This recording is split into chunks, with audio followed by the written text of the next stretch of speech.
Good morning. Join me from not so sunny Arizona.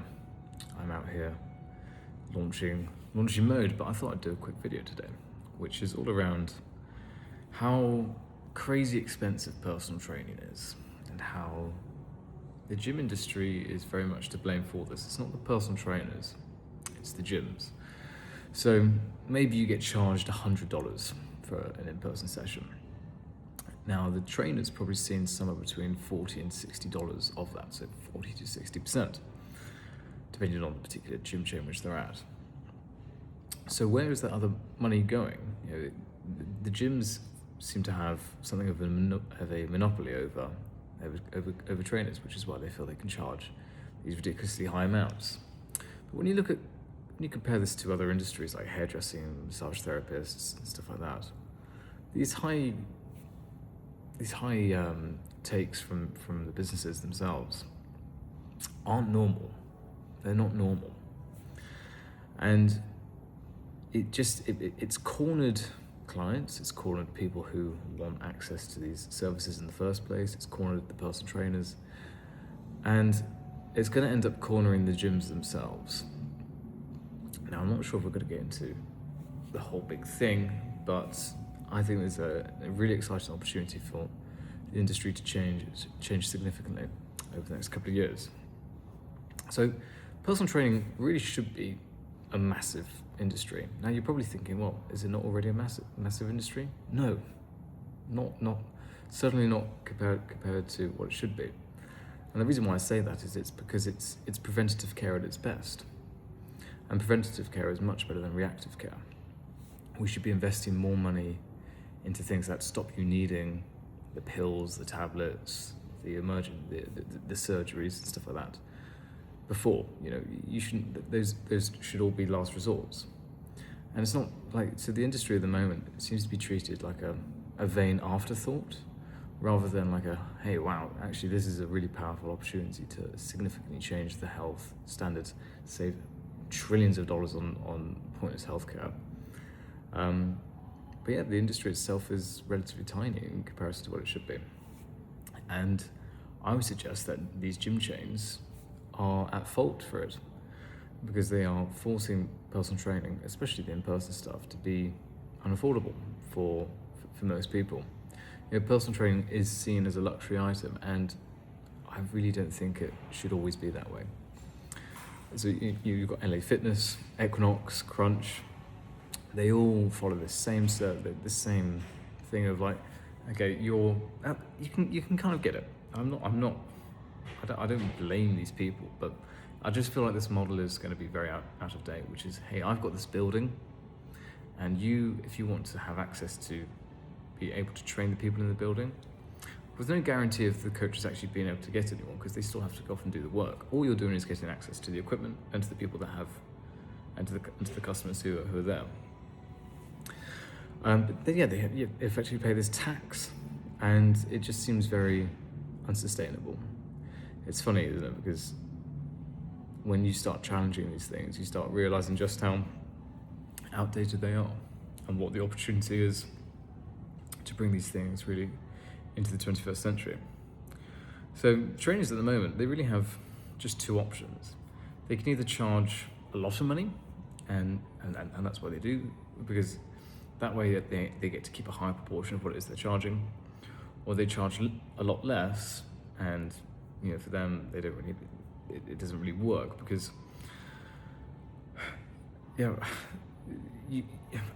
as a business you can either charge a lot of money for something for very little output, very few things, or charge very little money for lots of things. But the little money for lots of things requires efficiencies, and that just doesn't work with a service like personal training. So either way, the customer's at a loss, the coaches are at a loss, it's too expensive, and it's just a bit of a mess, quite frankly.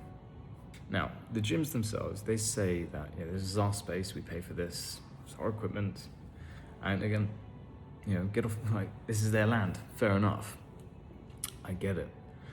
But is it worth 50% of what the training takes? I mean, if you imagine that the average gym has somewhere between 1,500 to 3,000 people. And let's just say membership's worth $50 a month. Why do they need to take that 40 to 60% from the trainers as well?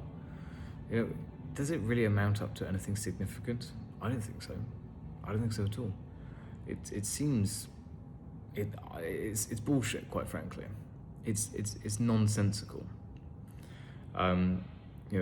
As mentioned before, hairdressers, massage therapists, all these other in-person sessions, in-person services, I should say, they pay a flat fee and just sort of get on with their business, and it works. Think how much busier a hairdresser is throughout the day. Hairdressers are very often back to back. Personal trainers ain't. Some, like the best ones are, sure, but most of them aren't, and that's because it's too expensive. The demand doesn't meet the supply because of the cost difference between what most of the demand can actually afford to pay. So if Equinox charged trainers $500 for space, fine, but they don't do that. They take a percentage.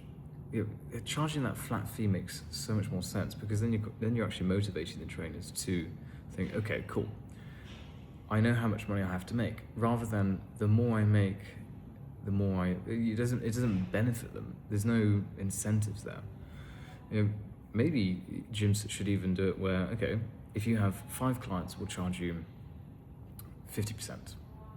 But if you have 10 clients, we'll charge you 40%. And if you have 30 clients, obviously 30 clients is a lot in person, but I'm just using this as an example, we'll charge you 25%. So you reward them for being successful. It shouldn't be out of the question, this sort of stuff. It should be a partnership. You shouldn't be looking to exploit these professionals who are representing your business at the end of the day. Most coaches in gyms, they're not employed by the gym. They're freelancers, effectively, and you're just using and abusing them. It doesn't make a whole lot of sense to me.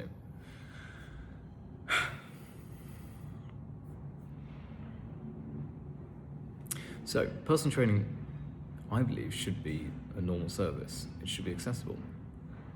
It should be like having a therapist or a financial advisor. These things have been democratized successfully over the past couple of years, because people have woken up to the fact that the demand for these sorts of things is available when the solution makes sense. If the solution makes sense, then all of a sudden a lot more people are willing to say yes. At the moment, personal training is inconvenient, it's expensive, and it's outdated. It's out of date. But as long as these gyms control the infrastructure, then I suspect this taxation on trainers will just continue. However, I believe that commercial gyms will be on the way out over the next three to 5 years, as every new apartment building, and most people live in apartment buildings these days, especially any new residential block, a lot of them have gym facilities within them.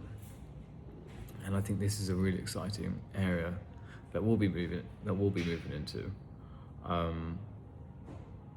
And I think personal trainers shouldn't be charged a penny, nothing. They should be welcomed in, and they're going to look after the residents within these buildings.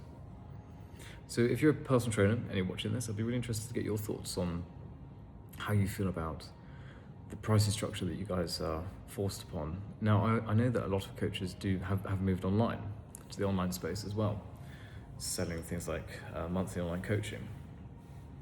And that can scale quite nicely. And I think it's going to be really interesting. I believe that the in-person experience will remain. I don't think it's going to go anywhere. I think coaches should choose their lane though. I don't think it's always healthy to try and, especially not at first. Are you an in-person coach or are you an online coach? and then once you become really good at one, maybe consider getting into the other one, or quadruple down on what you're good at and scale that. But yeah, I think this is an exciting space, an exciting opportunity. I think these commercial gyms are treading on thin ice. I think they're kind of just sort of squeezing the people which make going to the gym enjoyable for lots of people, and it's so narrow-minded to be charging trainers these percentages when most of the money which the gyms take is from the people you're paying their monthly membership. It doesn't make a whole lot of sense to me. Anyway, that's it for this video. Thank you very much. I'm going to enjoy the rest of my, well, it's really not a sunny day today. It's actually quite cloudy, despite the fact that I look sunburnt. Yeah, anyway, I'll see you in the next one. Thank you, bye.